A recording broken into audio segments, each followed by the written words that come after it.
La télévision venait d'arriver dans le pays. Elle était entrée dans quelques foyers d'Européens, mais pas encore dans les nôtres. Mais il y avait Monsieur Zeytoun, Monsieur Joseph Zeytoun. Il habitait à côté de chez nous. Il avait un grand magasin, Zeytoun Électronique. Et il vendait des télévisions et des radios. Pendant les week-ends, les jours fériés et les vacances, Monsieur Zeytoun laissait dans sa vitrine un grand poste de télévision allumé, rien que pour nous, et il descendait l'éteindre à la fin des programmes. Après le dîner, avec les copains, on allait s'allonger sur les gazons. Et à travers la vitrine de la boutique, on regardait la télé. Lorsqu'il y avait des retransmissions de matchs de foot, il y avait parfois jusqu'à 300 personnes qui se bousculaient sur l'herbe. Mais quand il y avait par exemple Andromaque de Racine, il n'y avait personne. Hein. Même les acteurs, ils venaient pas. Monsieur Zeytoun habitait juste au-dessus de sa boutique, au premier étage, et parfois on l'interpellait d'en bas. Monsieur Zeytoun! Monsieur Zeytoun! Qu'est-ce qu'il y a, les enfants? Vous pouvez pas augmenter un peu le son, s'il vous plaît? J'arrive! Et Monsieur Zeytoun en pyjama descendait l'escalier en colimaçon, se dirigeait vers le poste, se penchait dessus. Ça va comme ça, les enfants? Encore un peu, Monsieur Zeytoun, encore un peu. C'est bon. Merci, Monsieur Zeytoun. Il remontait chez lui, et quelques secondes après, Monsieur Zeytoun! Monsieur Joseph! Qu'est-ce qu'il y a? L'image. Elle est brouillée. D'accord, je vais arranger ça, les enfants. Je monte à la terrasse. Merci, Monsieur Zeytoun. Monsieur Zeytoun, qu'est-ce qu'il y a encore? Faites vite.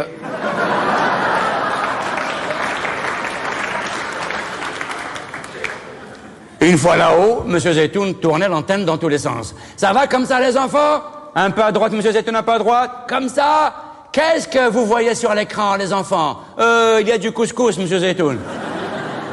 Et là, maintenant, qu'est-ce que vous voyez? Il y a des traits, Monsieur Zeytoun. Et comment ils sont, les traits, monsieur, les enfants? Ils sont obliques ou horizontaux? Quoi? On n'est pas à l'école, hein? Et ils sont comme ci ou comme ça? Ils sont comme ça. Et là, maintenant, à droite, Monsieur Zeytoun. À gauche. Bougez plus, Monsieur Zeytoun. Ouais, yeah. Sylvana Mangano. Ouais, Monsieur Zeytoun. Non, non, surtout bougez pas.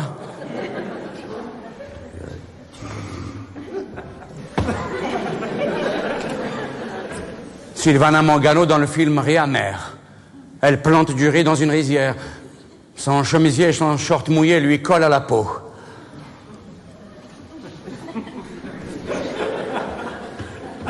On a arraché tout le gazon. Des fois même, il y avait une taupe accrochée à la racine.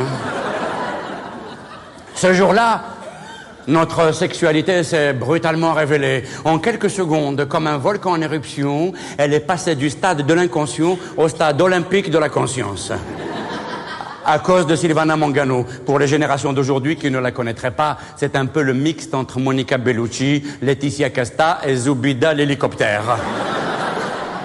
Depuis qu'elle était passée sur la télévision de M. Zeytoun, c'était fini de notre tranquillité. La libido bouleversante et désespérée de dizaines de gamins allait déferler sauvagement sur la cité.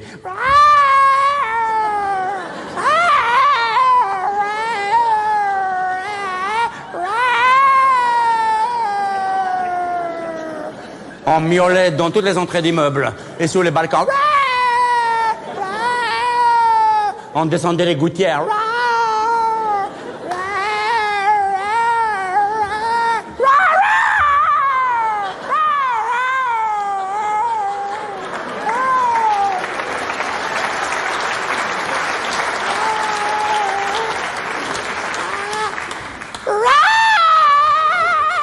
Merde, c'est ma sœur.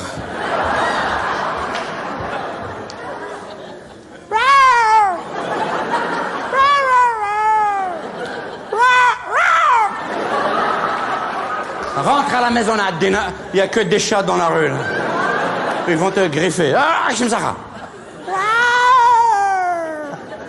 Le lendemain même, Je suis tombé follement amoureux de Jeannette, la fille de notre voisin pied noir que tout le monde dans la cité appelait Monsieur Charlot, tellement il était gentil.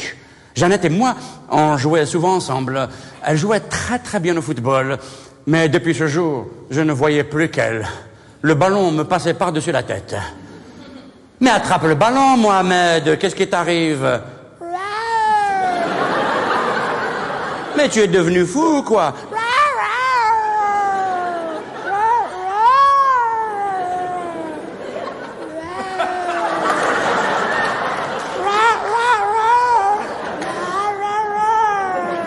Et dès que les autres chats du quartier voulaient venir jouer avec nous,